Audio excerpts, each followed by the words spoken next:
പിന്നെ ഞാൻ ഇവിടെ വന്നിട്ടുള്ളത് നല്ലൊരു സ്പാനിഷ് ഡെസേർട്ട് ആയിട്ടുള്ള ചുറോസിൻ്റെ റെസിപ്പിയുമായിട്ടാണ്. നമുക്ക് വളരെ കുറച്ച് ഇൻഗ്രീഡിയൻസ് കൊണ്ട് തന്നെ വളരെ പെട്ടെന്ന് തന്നെ ഉണ്ടാക്കിയെടുക്കാൻ പറ്റിയിട്ടുള്ള നല്ലൊരു ഡെസേർട്ടാണിത്. ഇത് നല്ലൊരു ഫ്രൈഡ് ഡെസേർട്ടാണ്. അപ്പം നല്ല ഹോട്ട് ചോക്ലേറ്റിൻ്റെ കൂടെയൊക്കെ സെർവ് ചെയ്യാൻ പറ്റിയിട്ടുള്ള നല്ലൊരു അടിപൊളി ഡെസേർട്ട് തന്നെയാണിത്. അപ്പം ഇതെങ്ങനെയാണെന്ന് നോക്കാം.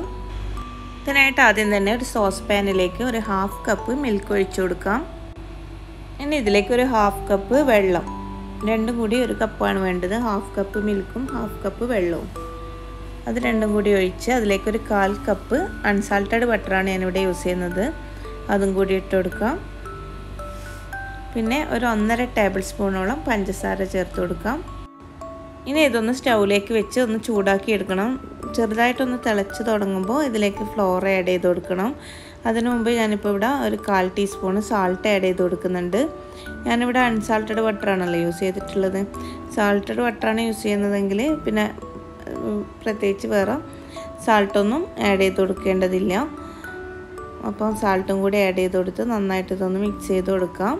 ഇനി ഇതൊന്ന് ചെറുതായിട്ടൊന്ന് തിളച്ച് തുടങ്ങുമ്പോൾ ഇതിലേക്ക് 1 കപ്പ് മൈദ ആഡ് ചെയ്ത് കൊടുക്കണം. മൈദ ആഡ് ചെയ്ത് കൊടുക്കുമ്പോൾ നല്ല ലോ ഫ്ലെയിമിലിട്ടിട്ട് വേണം മൈദ ആഡ് ചെയ്ത് കൊടുക്കുക. അതിനുശേഷം ഒരു സ്പാച്ചിൽ ഉപയോഗിച്ച് നന്നായിട്ട് ഇതൊന്ന് മിക്സ് ചെയ്തെടുക്കുക. നല്ലൊരു മാവ് പരുവത്തിലാക്കിയെടുക്കാം.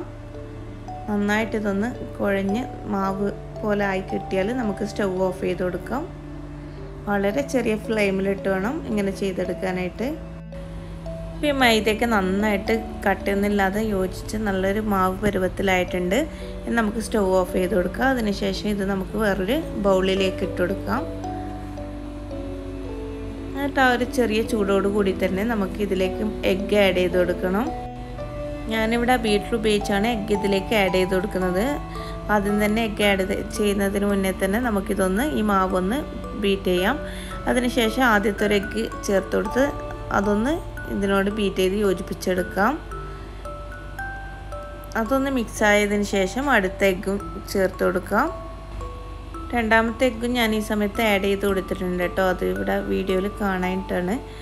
അതും കൂടി ആഡ് ചെയ്ത് നന്നായിട്ടൊന്ന് മിക്സ് ചെയ്ത് കൊടുത്തിട്ടുണ്ട്.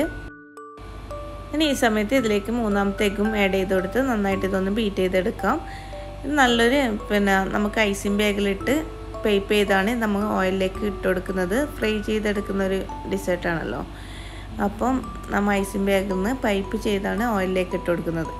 അപ്പോൾ ആ ഐസിങ് ബാഗിൽ നമുക്ക് പൈപ്പ് ചെയ്യാൻ പറ്റുന്ന ആ ഒരു കൺസിസ്റ്റൻസി ഉണ്ടല്ലോ, ആ ഒരു പരുവത്തിൽ വേണം ഇതിൻ്റെ മാവ് ഉണ്ടാക്കിയെടുക്കാനായിട്ട്. നല്ല അത്യാവശ്യം വലുപ്പത്തിലുള്ള മുട്ടയാണെങ്കിൽ ഒരു 3 എഗ്ഗ് ആഡ് ചെയ്യുമ്പോൾ തന്നെ ആ ഒരു കൺസിസ്റ്റൻസിയിൽ നമുക്ക് കിട്ടും. പിന്നെ ചെറിയ മുട്ടയാണെങ്കിൽ ഒരു 4 എണ്ണം ആഡ് ചെയ്ത് കൊടുക്കാം. അപ്പോൾ നന്നായിട്ട് ബീറ്റ് ചെയ്ത് എടുത്തിട്ടുണ്ട്. ഇനി നമുക്കിതൊന്ന് ഐസിങ് ബാഗിലേക്ക് ഇട്ട് കൊടുക്കണം.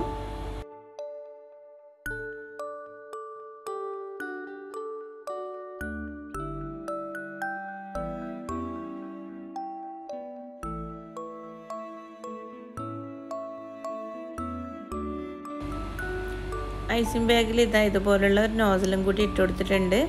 ഇനി നമുക്കിതൊന്ന് ഫ്രൈ ചെയ്തെടുക്കണം. അതിനായിട്ട് കുറച്ച് ഓയിൽ ചൂടാവാൻ വെച്ചിട്ടുണ്ട്. ഇനി അതിലേക്ക് നമുക്കിത് ഓരോ ചുറോസായിട്ട് നമുക്കിതിങ്ങനെ പൈപ്പ് ചെയ്ത് കൊടുക്കാം.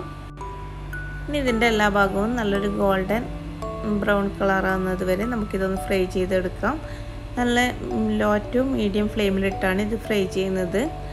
ഇതിൻ്റെ ടെക്സ്ചർ എന്ന് പറയുമ്പോൾ നമ്മുടെ ഇതിൻ്റെ പുറം ഭാഗം ലൈറ്റായിട്ടൊരു ക്രിസ്പി ആയിട്ടുള്ളതും ഉള്ളിൽ നല്ലൊരു എയറി ആയിട്ടുള്ളത്, നല്ലൊരു എന്താ പറയുക, നല്ലൊരു എയറി ആയിട്ടുള്ളതുമായിട്ടുള്ള ഒരു ടെക്സ്ചറാണ്. അപ്പോൾ കഴിക്കാനൊക്കെ നല്ല ടേസ്റ്റാണിത്. അങ്ങനെ നമ്മുടെ ചുറോസൊക്കെ മുഴുവനായിട്ട് ഇവിടെ ഫ്രൈ ചെയ്തെടുത്തിട്ടുണ്ട്.